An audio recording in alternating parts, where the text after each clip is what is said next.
I stumbled upon my neighbor's secret. But that secret became the catalyst for a change in our relationship. What I'm about to share is a dramatic experience that happened to me. My name is John, 30 years old. I work in the accounting department of a company. Besides general clerical work, I handle things like prepayment of expenses and transportation. I also create ledgers and gather data, but compared to the more glamorous HR or sales departments, my job might seem rather mundane. However, I don't dislike my work. I've been working there since I graduated, and I don't have to work overtime, so I don't get stressed out at work. I often have to crunch numbers, and it feels good when the numbers fit together perfectly. Considering my personality, I always felt this job was a perfect fit for me. But one day, an incident occurred. It was on a Monday when I arrived at work. The entire accounting department, a few of whom had already come in, was all abuzz. There seemed to be an error with a transaction with a client. Worse still, the mistake was being pinned on me. There was a payment error logged under my account. But I have no memory of making such a mistake. John, you made a terrible mistake. It's a matter of trust. It cannot be solved with an apology. The manager said, glaring at me. I didn't do anything of the sort. Sure enough, that client was managed by both me and another guy named Mike. Mike has been looking out for me since I was a rookie, and he's a senior colleague I trust. He claimed he hadn't made any errors either, but the login history pointed to me. Everyone seemed convinced that I was the one at fault. In the end, I was blamed for the mistake and got demoted as a result. Who unintentionally made the mistake and pinned it on me? Or was there someone who didn't like me and tried to frame me on purpose? And so, I had to leave the main office without ever learning the truth. On my last day at the main office, Mike came to see me. Mike, I really appreciate all you've done for me. As I said that and bowed my head, Mike bowed even deeper, almost to the point where his head would touch his knees. John, I'm so sorry. It was me. I was the one who messed up. I was taken aback and couldn't immediately respond to Mike's words. The money transfer error to the client that both Mike and I were responsible for. Of course, initially, I had suspected that maybe Mike was the one who messed up. But I quickly dismissed that thought. Ever since I was a newbie, Mike had always been there for me, giving advice on my concerns. Even when the boss was mad, he'd stand up for me multiple times. He is such a good-natured person who takes good care of people and cannot leave a junior who cannot do his job well.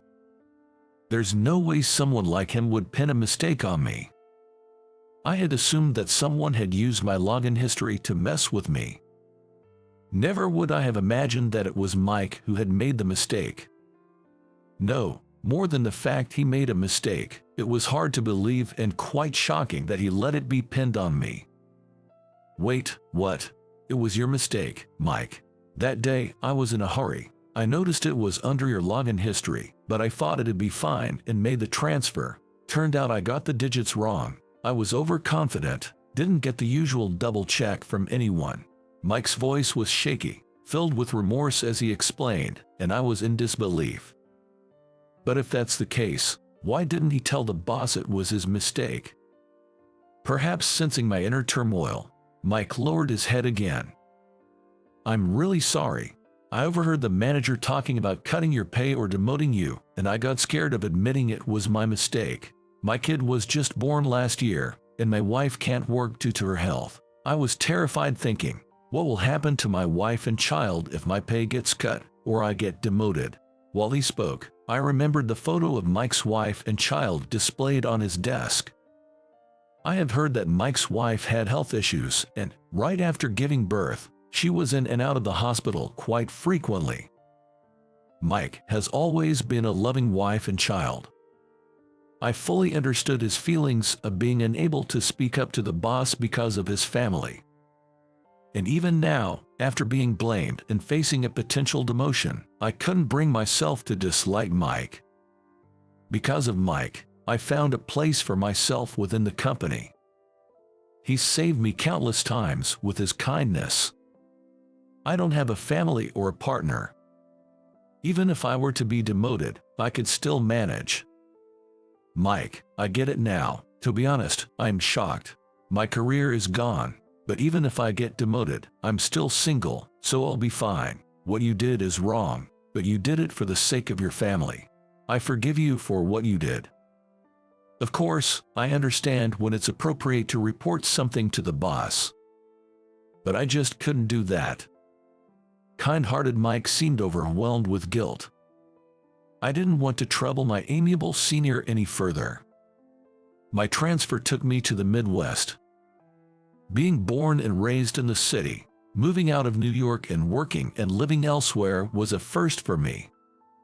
I wasn't thrilled about my transfer here, but seeing the beautiful greenery and the ocean on my way from the city lifted my spirits a bit. I've never been particularly ambitious. All I want is to fulfill my given tasks and earn enough to live comfortably.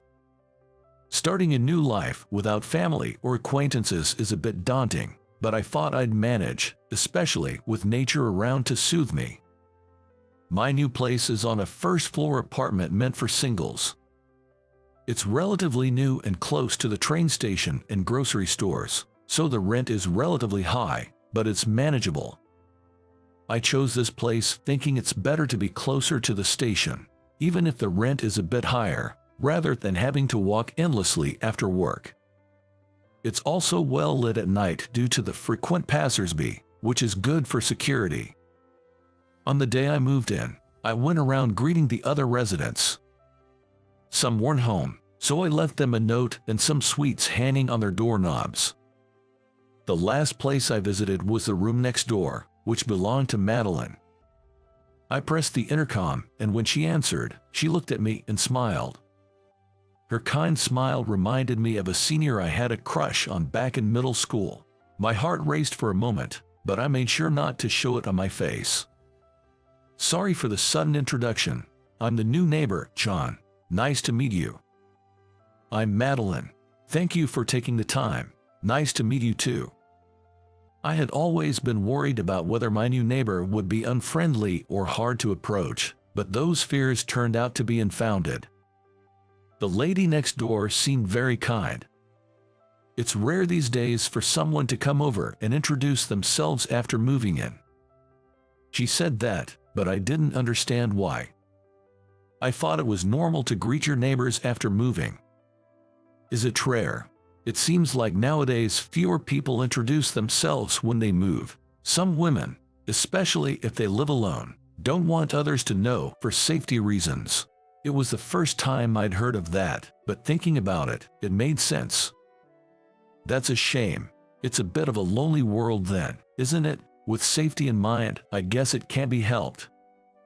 When I said that, Madeline nodded in agreement. I feel the same way. I'd rather have someone I recognize living next door. It's reassuring. So I was relieved when you came by today. I was worried about who might move in, wondering if it'd be someone scary. I had intended to leave right after introducing myself, but I ended up chatting with her in the apartment hallway. Madeline mentioned she was originally from Oregon. When she learned I came from New York, she said, compared to New York, there might be fewer entertainment options here, but we have beautiful nature and plenty of sights. I hope you'll come to like it. She works as a preschool teacher and is 2 years younger than me. But she's so mature that I never felt she was younger. From that day on, every time I saw Madeline, we would chat. My personal life was enriched with Madeline in it, and my job was going well. I adjusted to my new workplace pretty quickly. The people at work were great, and the environment felt open and welcoming. They even threw me a welcome party. After a few drinks, we all got along swimmingly. Despite being transferred, I was living fulfilling days. About 2 months after moving, I ran into Madeline in front of our apartment building on my way home from work. Had it been just that, it wouldn't have been surprising. But seeing Madeline, I couldn't help but exclaim, "Whoa!" She was wearing an apron. I knew she was a preschool teacher, but I had never seen her in her work attire. "You wear an apron at work?" She had on a cute apron with illustrations of bunnies and bears. She patted the pocket of her apron, which had an illustration of a rabbit on it, looking a little embarrassed. "Yes, I usually take off the apron before heading home, but today I spilled something on my coat, so I came home wearing it. I never thought anyone would see me in it, so I'm a bit embarrassed." Seeing Madeline in a way I hadn't before, and noticing her cheeks turning a soft shade of pink with embarrassment, my heart skipped a beat. "The apron really suits you. I bet the kids absolutely adore you as their teacher." As I said that, she smiled and shook her head side to side. "Me, I'm just a clumsy teacher who messes up all the time. But I truly love this job. The kids are so precious, and it's such a joy to watch them grow." While she often describes herself as a clumsy teacher, Madeline's smile always shines brighter when she talks about her students. She must be a good teacher, I think. From that day on, whenever I met Madeline, she'd share stories from her job. But she never complained or vented about her work. It was always tales of cute things the kids did or kind words they said. Being a childcare worker, I know, is a tough job, but hearing Madeline always staying positive and clearly loving the kids so much made her stories enjoyable to listen to. Besides, Madeline is good at finding the best in people. She's always so upbeat, and being around her makes me feel more positive. I started looking forward to our little chats whenever we'd bump into each other. Then, one day, a package arrived at my apartment. Given I often order stuff online, I receive packages like this almost weekly. Without any suspicion, I opened it. But when I saw the contents, I was at a loss for words, thinking, "Whoa, what is this?" Inside was a women's cosplay dress and a blonde wig. Reading the attached note, I realized it was a princess cosplay costume. While it had a miniskirt, it was clearly for adults. I certainly hadn't ordered something like this. In a panic, I checked the recipient's name and covered my face with both hands. "You've got to be kidding.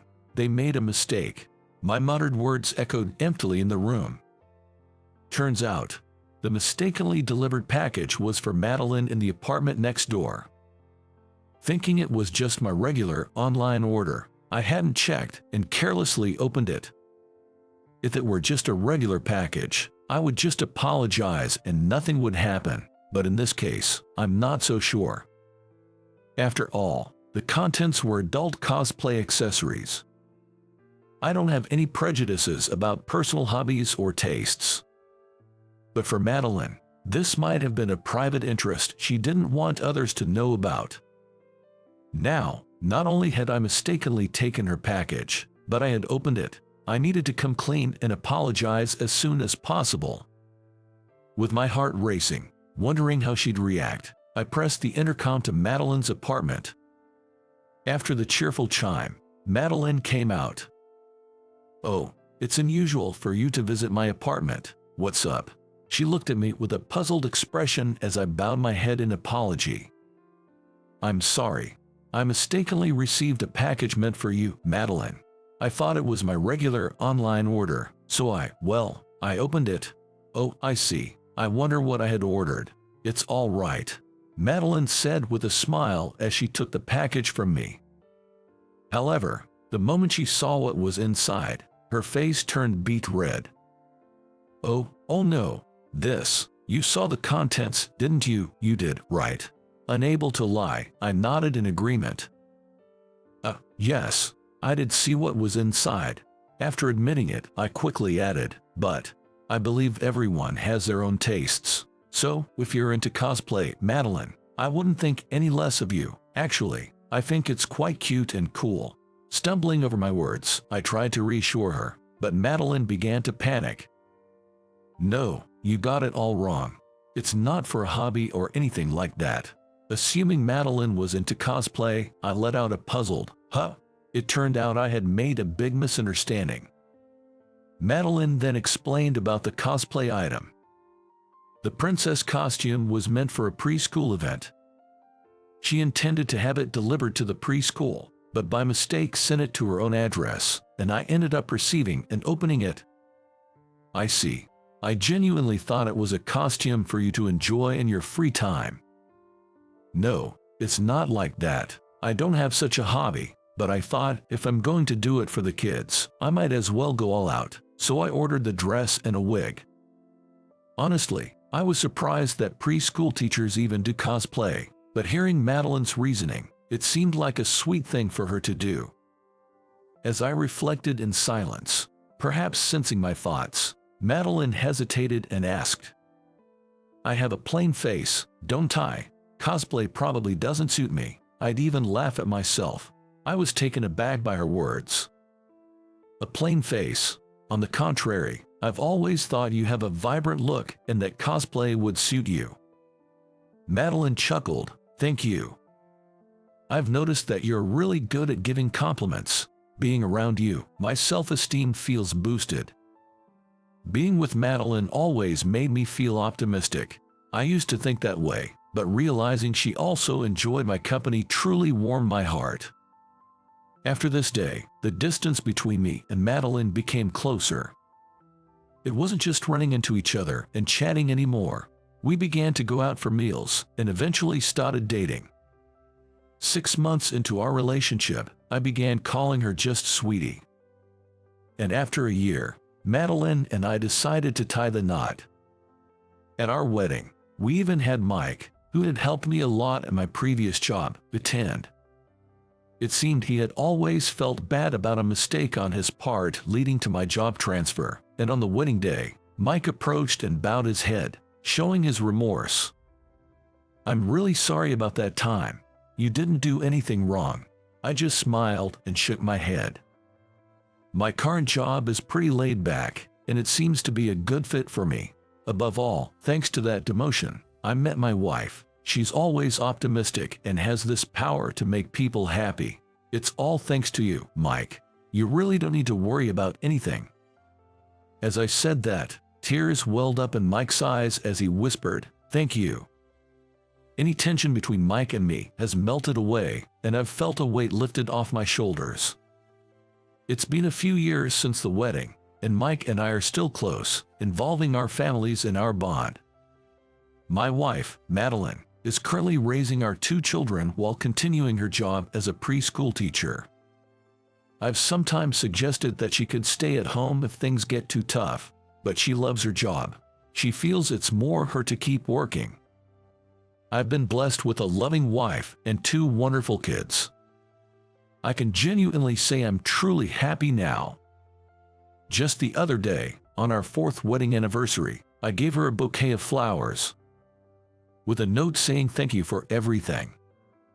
To my surprise, she gave me a bouquet of the very same flowers I had chosen. Even the note said thank you for everything. I was surprised, but seeing my wife laugh and say, "We're 2 peas in a pod, aren't we?" made me even happier. I hope we continue to be 2 peas in a pod, getting along well in the future.